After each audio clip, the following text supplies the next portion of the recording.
We have no other choice. I don't like this one bit. Leave it alone, man. It ain't none of my business, ain't none of yours.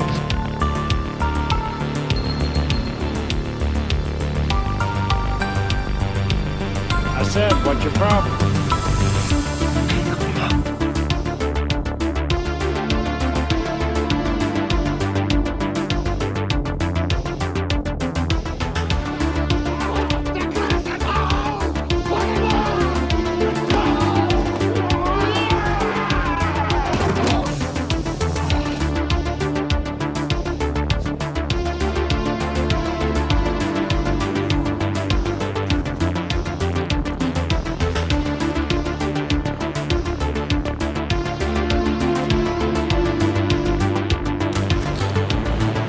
I'm giving you a choice.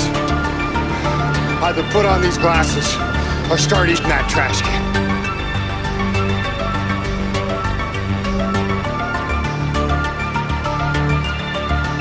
I'm giving you a choice. Either put on these glasses or start eating that trash can.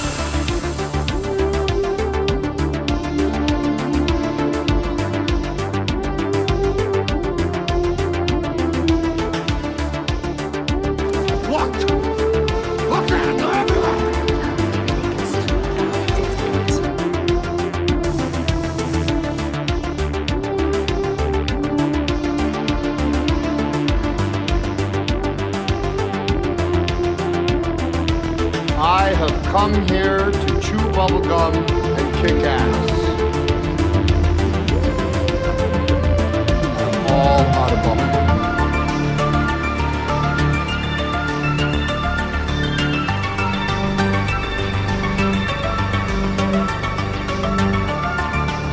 Brother, life's a bitch. She's back in heat.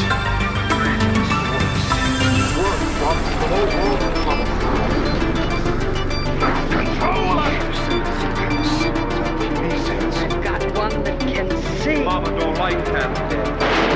Now we start spilling some blood. Let's go.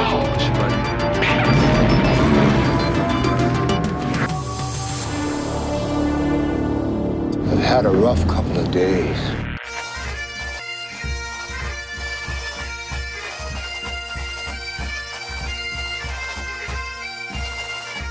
The wonderful Roddy Piper. Roddy, thank you so much for being with us today. And we're here actually in front of the New Beverly Cinema in Los Angeles, where I see your name up on the marquee. That's a pretty amazing thing. Tell us what's going on here today. Well, actually, I've heard this is Quentin Tarantino's theater, and he's a big wrestling fan. Oh, okay. And he asks my daughter all the time how I'm doing. So, okay. Quentin, I'm doing fine. There you have it. You know, it's a screening of They Live, and it was something that a wonderful promoter here in town, Phil put together, and he just put it together at the last minute, and I'm astounded by how many people, like, they're turning people away. Isn't that crazy? Yeah. Yeah, and it's just wonderful. I mean, you know? the line earlier, Roddy, the line went all around the block here. 200 plus people, Maybe sold out show. Do you think I owe money, or is it, you know, from past Deweys, or what do you think? It might be, man. But at the end of the day, I mean, to see people out here showing love, wearing the Hot Rod shirt, just representing just the love. I mean, that must be a wonderful thing to see so many fans out here today. You know, it's unbelievable. Let me tell you the most charismatic thing. I've been in an autograph line where they've had 5 generations, and they shake and they cry, and it's not me. I just happen to be what they're watching. Yeah. It's the bonding from them, and you can't buy that. Wow. I just got a call from Madison Square Garden, and out of the last 137 years, the garden's been open, and they're picking the top 20 moments. And my wrestling boots now are encased in Madison Square Garden. And now I'm with Quentin in his theater. I tell you, man, you know, I'm just don't run out of bubble gum. I'm going to be in good shape. You are on top of the world. Now I'm going to give you a hug. You're such a nice guy, man. I'm starting a rod pod. Let's talk about that, the Rod Pod. So, of course, you're in the 21st century, Roddy, getting on the podcast thing. And what can fans fans out there expect to hear you pontificating about on the Rod Pod? Oh man, every time you think you got all the questions, I won't change the answers. And the Rod Pod's going to be free form, talk about anything and everything. So, Roddy, is it going to be like a 21st century version of Piper's Pit? I mean, a little controversy, a little bit of some stuff there. Yeah, I like to be a gentleman, but I'll state my opinion real strong, and it's going to be coming out of Universal, so it's first class. I'm really excited about it, and then I'm going to do another movie too, maybe a sitcom. Really? Yeah, Wonderful. with Clark Duke. So it's really cool, man. Well, Roddy, I, as a huge fan of 80s wrestling, WWF, and Vince McMahon can bleep that out, or World Wildlife Foundation can sue me and bleep that out there, but I always say WWF. I'm sorry, that's what I grew up with. Yeah. And I mean, I grew up with, Hulk Hogan rock and wrestling, where, you were a cartoon character. I mean, you were larger than life. When you came up against Mr. T, I mean, so many just amazing moments back then. What are some of the things that really stand out in your mind as kind of the highlights, particularly of the 80s era? Well, the very first WrestleMania is hard to beat because there was no battle plan, no nothing, no handbook. It was free form. Yeah. The second one probably was the largest indoor crowd in the history of America. I think till this day, 93,000 Pontiac Silverdome. Yeah. When the cart came back to get me, something went wrong, and Vince McMahon was standing next to me and says, "Wait, Hot Rod." I said, "Man, if I can't run to that ring, I shouldn't even be there." And I started running. Oh, really? 93,000 people stood up, and the Gorilla Monsoon and Jesse Ventura, the ex-Gov, they couldn't hear each other right from ringside and saying, unbelievable. The roar of the crowd was just deafening. Unbelievable love. Well, now I'm in 150 countries. Wow. And it's wonderful. I love you all, I'm not that mad anymore either. I don't cause that much trouble anymore, I'm a dad, and but every once in a while, I may be out of step every once in a while, but I ain't forgot how to dance. Exactly. Well, I'll be careful to, not mince words with you, Roddy. Well, I wanted to talk a little bit, of course, we're here, as you said earlier, at the New Beverly for a screening of They Live, a movie that has just lived on. I mean, its cult status has just, it's amazing to see so many young people here loving this movie. And of course, there are there's actually two things in the movie that really stand out that have been sort of glorified and immortalized. One is the fight scene that is just one of the most amazing street fights ever immortalized on film. Put the glasses on. I'm glad I didn't ask him to borrow money. I'd still be fighting him. and I had read, Roddy, that some of John Carpenter allowed for some level of impromptu, some sort of off the cuff.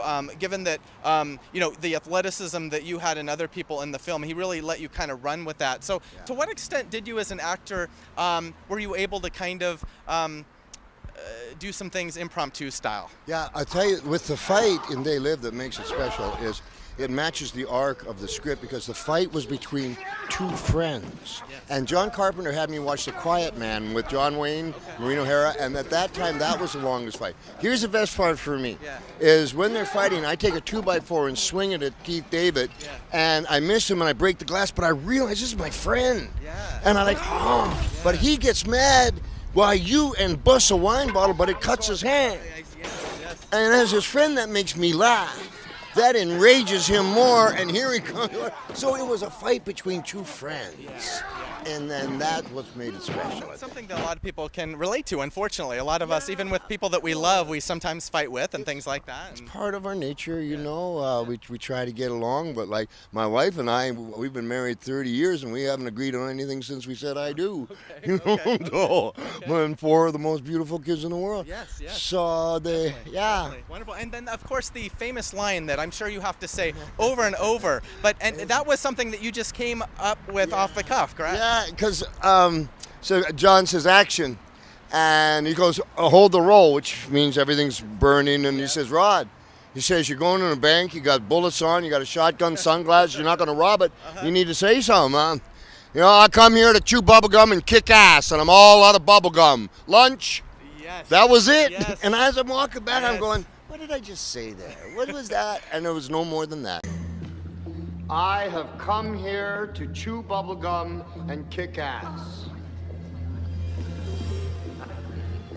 And I'm all out of bubblegum. And today you see kids walking around with that emblazoned tattoos of that on their arm, that on their shirts. I mean, that your words will live forever. That's amazing. I just met Shepard Fairey really nice man who started an entire clothing line, Obey it's called, from the movie. Yes. It's amazing how many things were created from this And movie. incorporating the likeness of Andre the Giant, of course. Andre the Obey Giant, Giant was how it kind of exactly. started. And speaking of Andre, you know, we've actually had the pleasure of interviewing some other folks from the heyday, in my opinion, of WWF wrestling. The Iron Sheik, Ted DiBiase. Yeah, I know. You don't have to give a name. No. We don't want the old Roddy to come back, right? Gotcha.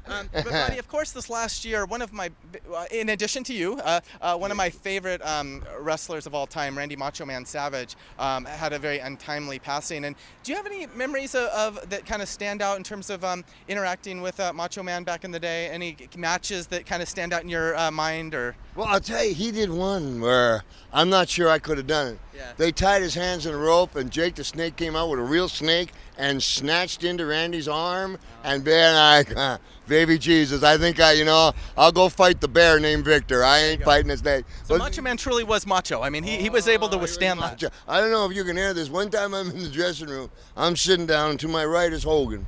He's naked, and he's putting on suntan lotion.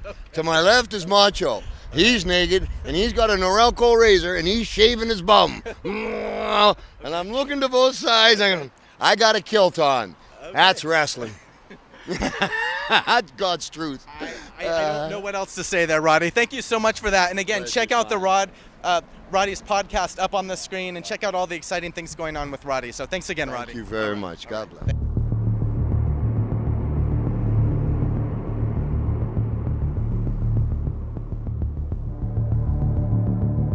Carpenter has gone as far as calling it a documentary about the exploitation of the poor by the upper class and an indictment of the rampant economic inequality that makes it possible.